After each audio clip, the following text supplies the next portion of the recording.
Hello, everyone, and welcome to the Zoho Zone podcast, where we talk with Zoho partners about their Zoho implementation. I'm Andrew Simpson with Ether Automation, and today on the podcast I have Bryan. I'm gonna butcher your last name. Tamburrino. Yes, sir. Oh, okay, good. From Tangible Analytics Consulting. Bryan, thanks for coming on the show. Thank you for having me. So before we start, I've seen on your website your GSA, I want to say certified. And I think this has to be like an American thing. What is GSA certified? All right, so we're listed on the GSA schedule, so it's technically a certification, right? It was an extensive application. They vet the experience that you have. You have to give. This application takes probably 10. It would probably take you 10 full hours to put the entire thing together. Now we're talking about, like, in the United States, we have something called a NAICS code. So if you perform a service, let's just say software development, your NAICS code would be assigned to you 33610, right? And you have to put together this number of NAICS codes, do all the research, find everything, put this application together. And then once you have that, you submit it and finally get approved. And then you're listed on the GSA schedule. So GSA stands for General Service Administration. And essentially all it is a portal. It kind of reverses the roles of people looking for work. So rather than a consulting firm coming in and looking for people that are putting RFPs out, you still have that functionality, but you're building a profile for people to pursue you. Maybe you'll have job experience, company biography, and pricing structure. And then now federal agencies or state agencies are able to access this portal and invite you to submit proposals to the projects that they have. It's like the federal version of Upwork. Does that make sense? It makes a lot of sense. I'm familiar with one in New Zealand called like all government or something like that. It's very similar. I don't know the mechanism down in New Zealand, but it makes sense. You have a profile. It's like a contract posting board, RFPs, maybe like Merck for the public sector kind of thing. Right. Okay. And honestly, out of that entire application process, you have to renew every year. So it's really great to say that I'm on the GSA schedule, but it's very difficult to attract the right agencies to invite you, right? They're inviting like Deloitte to do their accounting.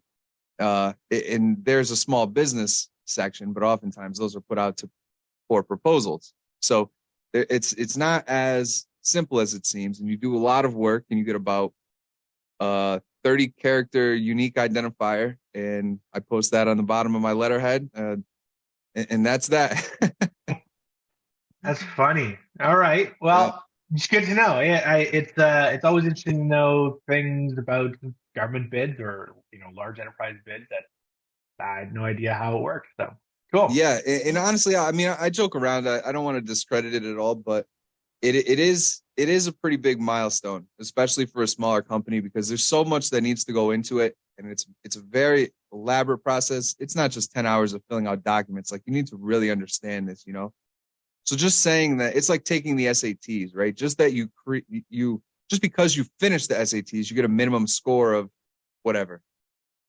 It requires the effort, So just to be enrolled in this, it's huge for differentiating me from the competition, because I know a lot of people that do what I do or similar work, but none of them have this credential, right?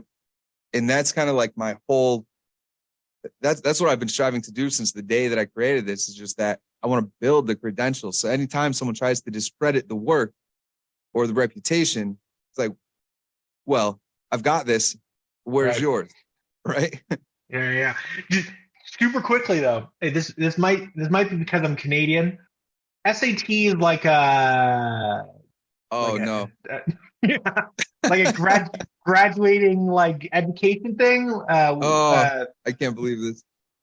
You just, I don't know if you have the same thing, but the SATs are like your senior year of high school. Okay. I think they do it sometime in the summer. You take it, and it's like a college placement test. Got it. They don't have that here. Well, they have it, but only for like government like government, like a standardized test. The universities don't look at it or something like that.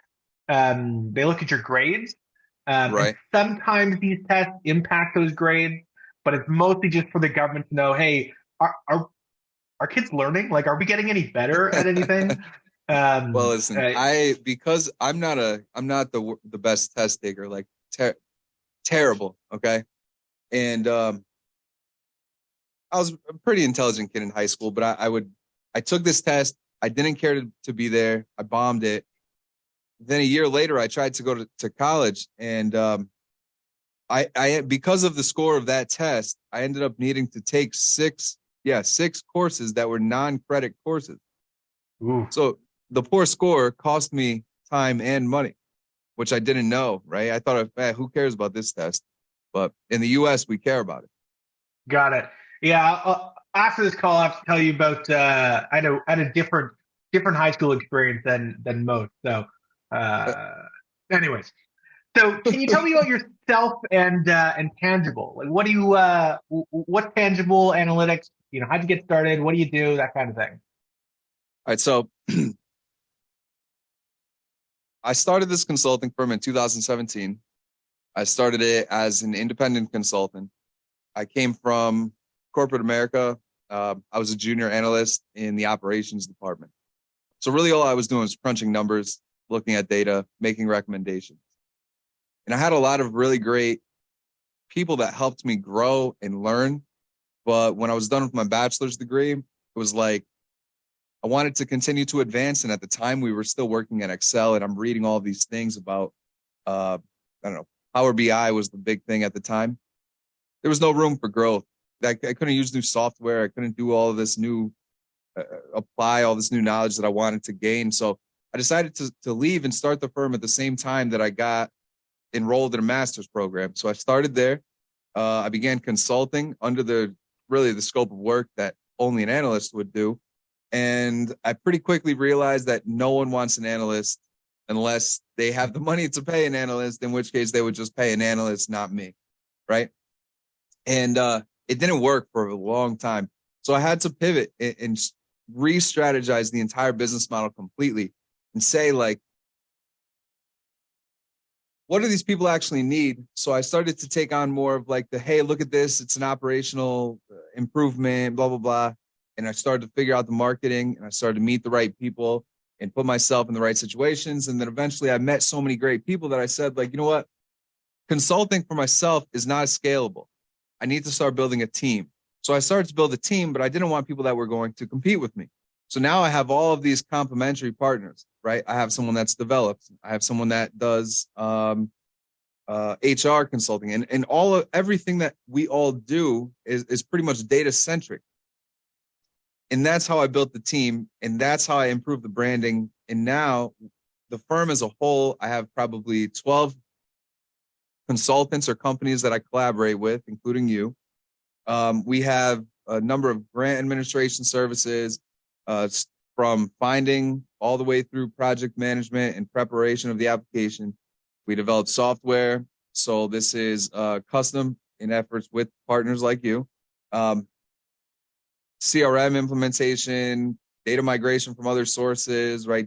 Some database development, like really focus on the infrastructure and automation piece. And then the consultants just open that up. I don't do any HR other than implementing Zoho people, but they do a lot of HR work, and it opens a number of doors for us in the last couple of years. So it's been really great.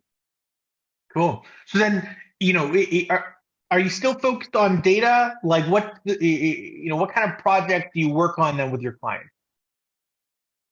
So yeah, everything. This sometimes gets confusing for people because in some cases, someone will, like, if you talk to a business coach, right, the first thing that they're going to say is do one thing and do it really well, right? Don't do grant preparation and software development. And then I come back with like, you should tell McDonald's to stop serving cheeseburgers and chicken sandwiches, right? They're both Mhm. food. They both cook the same, and I start with data in the center of any of these projects, any of these applications. We're collecting, we're analyzing, and then we're applying. So when it comes to a project in something like Creator, we're collecting, analyzing, applying, and then developing, and then implementing, right? Rolling it out. If it comes to something like a grant application, collect, analyze, organize, right? And then we write about it. And then we provide, and now it gets into more of a project management scope. So, but in anyone's industry, no matter if it's me consulting or stopping the grocery store selling groceries, it all starts and ends with data. And that's what I've been pushing since 2017, right? And that's why it's analytics consulting. Truthfully, I would like to rebrand, but I finally built the brand and I don't want to confuse everyone now, you know? Right. But That makes a lot of sense. You basically, when you meet someone and you engage with them, or you meet a client and you engage with them, you always start with the data to then identify what else is going to make sense to optimize within their business. right, exactly. And then having strategic partners, in this case, Zoho, right? Just think about, I like to sometimes sit back and reflect on like how many great opportunities I've had just because I'm even somewhat affiliated with their organization. Just knowing like easier ways to create the data's infrastructure, easier ways to manage and automate and analyze and build new reports with a couple clicks of a button, right? These are the things that I try to push on to market to these potential clients. I got it. So then, you work with Zoho, right? You do all this data work with your clients. Out of all the projects, let's say implementations, which one of them is your favorite? On the simplest level, when we're working with Zoho, I think that a project that I had recently was pretty clear cut, and or the easiest to understand. And when I'm saying this, I want you or the listeners to apply what I'm about to describe to larger, more scalable models, because we've had larger companies, we've had smaller companies, solopreneurs, whatever. But it's literally the perfect example of why Zoho is such a powerful tool and why having the right person to implement this and integrate this with all of the other applications that you've been using is such a great move for the company, right? I have a partner of mine. Her name is Takia. She has a consulting firm. She has 3 strategic partners. They only do grant writing and some operations consulting. Operations meaning maybe like strategy or something like that. Takia was using, I have a full list somewhere, but I'm talking about 15 plus applications. Some of them, yeah. So she had HoneyBook. She was using Hootsuite, MailChimp. Now I'm trying to recall all of this from my head, but I'm telling you, like QuickBooks and just on and on and on. And when I'm breaking this down, like, hey, what do you use? And then another one and another one and another one. And then Asana for project management. And then I totaled it up for the full year. And we're talking like 4,400 or something like that between all of the applications. Wow. Took the information, right? Yeah, wow. And just think about, before we even go into like what I did, how confusing that is. Yeah. None of these things would talk together, so then you'd have to buy either middleware and implement it so that things talk together. Nothing. Yeah. Crazy. And she's not a developer, so it's not like she's building Zaps or something, you know? Right. She's just doing everything manually. So I'm trying to help her save time and money now. And I gave her access to Zoho One. One yearly license is what, $450? Yeah, something like $50. Comes with everything. Yeah. Right. My implementation, I gave her a great deal just because we're partners, right? And I had her set up in only a couple of days. And now she's got automation from Zoho Social, campaigns, CRM. She's even using websites. She's redeveloping her website in Zoho One. So it's like, in only a couple of days, she saved herself $3,970 something in 1 year. And just by switching. that's only in cost. That's not even in hours. Yeah. Right. And that's what I like to do. Right. If we have a larger company, now we're talking about like maybe a scheduling tool or a custom application or something like that. But on the most basic level, this is someone with only herself. She needs 1 or 2 licenses. And I've just saved her 100 hours per year plus $4,000. Right. It's interesting. I have video talking about the same thing. We're just like, let's just look at like 5 verticals, CRM and social and marketing, like email marketing and accounting. And by switching from like industry leader into Zoho One, like a monthly save is like $200, right? For Yeah. like 5 things. If you have 15 things, like yeah, you're saving $1,000 a year just by the switch, ignoring things like middleware or the additional features you get. Yeah. Yeah, absolutely. Especially if you're pushing high volume. And even if you have Zapier, that $29 per month plan is not gonna cut it. Yeah. Yeah, you're gonna max out your actions, right? So Right. like if it's in Zoho Flow, it's like, oh, it's already built in on all my costs. I can do whatever I want with it. Right. Right. Right. So you moved them from a bunch of apps into Zoho. Did you manage that migration? Do you have to export and import? Like, how did you actually manage that piece? Yeah. So I think that the simplest way in this case, because there was so little data, was I just manually exported all of the information and re-imported it to Zoho. Um, Pretty much app to app, CRM, export, clean it, back to CRM. But what I did was I set up rules in Zoho Data Prep so that next time, if she has to do this again, she puts the data in, it cleans it, it sends it off to the CRM, right? And I pretty much just did that with everything. Like projects a little more difficult to import, so it was manual, but thankfully she only had 2 or 3 projects at one time. Um, Creating the workflows, next step. So once we had the data in, make sure the forms are up to date, put a couple of simple workflows together just to automate this a bit more for her. Sending reply emails, adding CRM contacts to campaigns, right?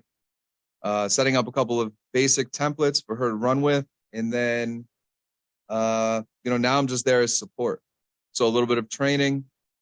But the beauty of this and the beauty of being a Zoho partner is my training session may only last 1 hour, but I can just, if a client has a question and I don't have time to answer it, I can just say, like, if you Google in so many words, Google this and be very specific, because it's not like you're going to be mining through hundreds of Google articles. Like Zoho will be right at the top. Someone will have asked at some point, how do I add this to Zoho One, whatever. And then very clear cut directions on exactly how you need to do it. Yeah, no, it's exactly what we had our account managers do a while ago when we used to deal with end customers directly. Like you get a question, rather than asking a developer on our team, like, "Hey, stop focusing on the code you're working on and just answer this basic support question." Like, oh, just Google it, and then Right. grab like the top result and like just reword it so it doesn't sound patronizing in any way, and then send that to them. And it works really well. Like you'd be very surprised how many like questions can be answered with a Google search, right? It's actually Right. in our interview process, like for all of our developers, yeah, solve these problems that are going to require Google search, because in development that's 90% of it. It's like, hey, search for it, find an answer, copy paste, change it, right? It's very Right. common. So the And ability to now today, Google, Chat GPT instead of Google. yeah, yeah, exactly.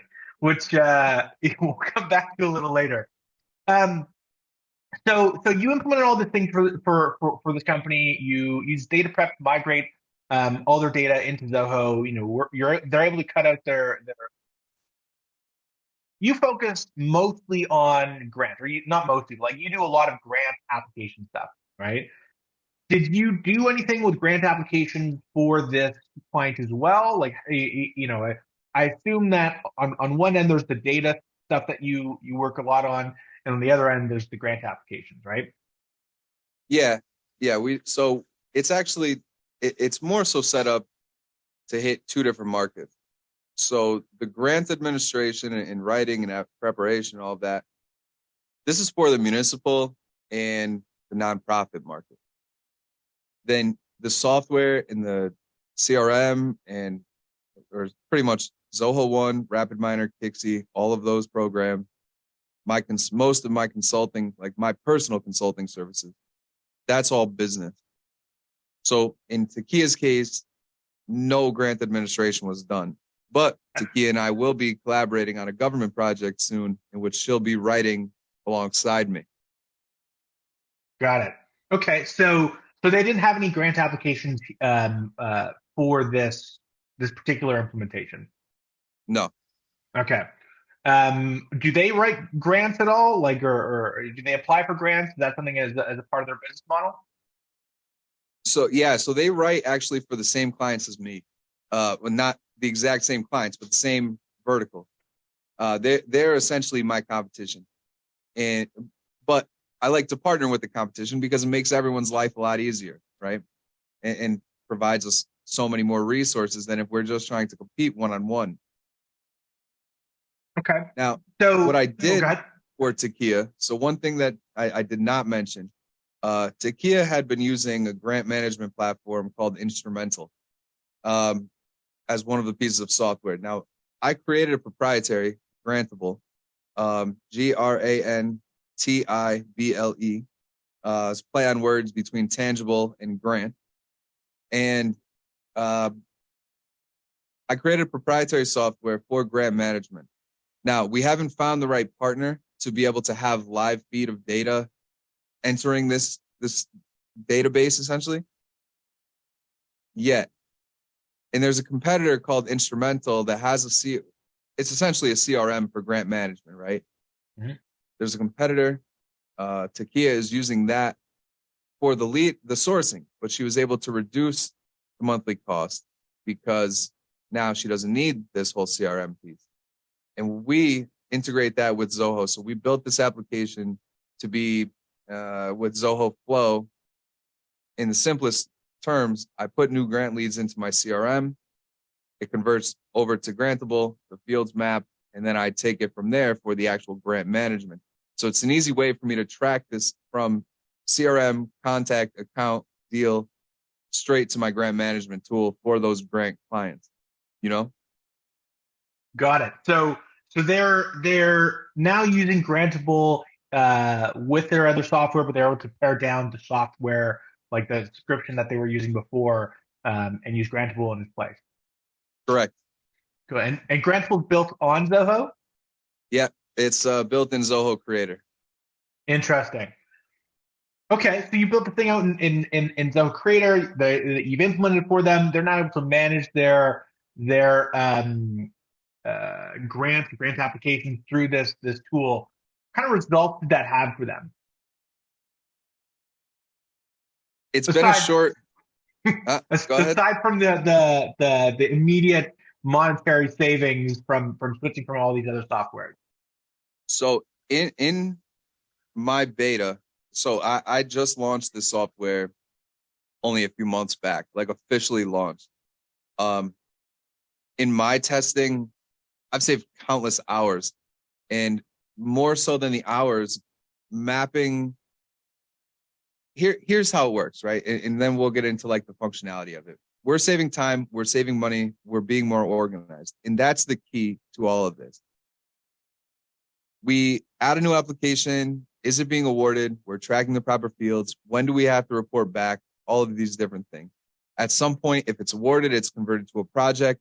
So within this application, I've wrapped this project management tool into it. It's very simple project management, right? We're just tracking like timeline, milestones, who's it assigned to.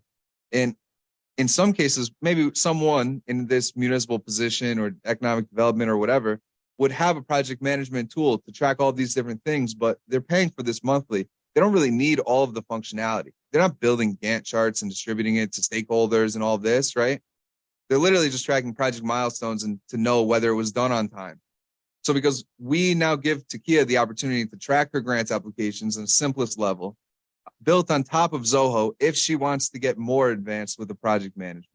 We have we have the ability to track new leads coming in addition to what new leads as far as like potential applications for her clients and for herself.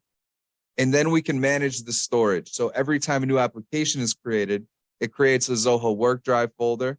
And we have the ability to communicate and log all of that email communication, right? So the functionality is very similar to something you would see in a CRM, except it's for a completely different purpose that's much more unique than if we were to try to custom develop the CRM to meet these needs. Interesting. So this Grantable basically tracks the end-to-end life cycle of one of these grants, right? Applying for it, Correct. Winning it, managing the project, submitting things, that manages that whole thing for them. Correct. And ongoing alerts for sometimes if you're awarded, let's just say through, I don't know, State of Connecticut Office of Policy Management, they require quarterly reports. So we have built-in reminders. Whoever was the project or grant or application owner gets an email to say like, hey, 15 days from now, your report is due. Here's a link to the portal, Right. Smart. Yeah, that makes a lot of sense because you missed that quarterly report. You missed it's no longer your contract, right? And that's right. Usually, yeah, yeah, or ineligible for future funding in some cases. So it's a pretty big deal. Yeah. Cool. Well, it's super interesting, and that's for like municipalities, NGOs, charities, nonprofits, that kind of thing. Correct. And I created a nonprofit rate, so they have reduced functionality, no ability to integrate to Zoho. Well, unless they were to purchase the Zoho suite, but we have a reduced rate that's specifically for nonprofits. That in turn becomes less. It's I don't know, 30% less than municipal rate or something like that. So we're trying to work with them. I understand that nonprofits, I work with them all the time. I understand they don't have the most money, right? But I still want to be able to offer it as a resource, Cool. No, that makes a lot of sense. I can see that being extremely helpful. Bryan, I want to thank you for being on the show. I appreciate you being here. A pleasure having you here. So thank you. If you're listening in and you want to get a hold of Bryan or learn more about Grantable, you can go to his link.bio site. It's lnk.bio/tangible consult, all one word, all lowercase. lnk.bio/tangible consult. Again, Bryan, thank you for being on the show.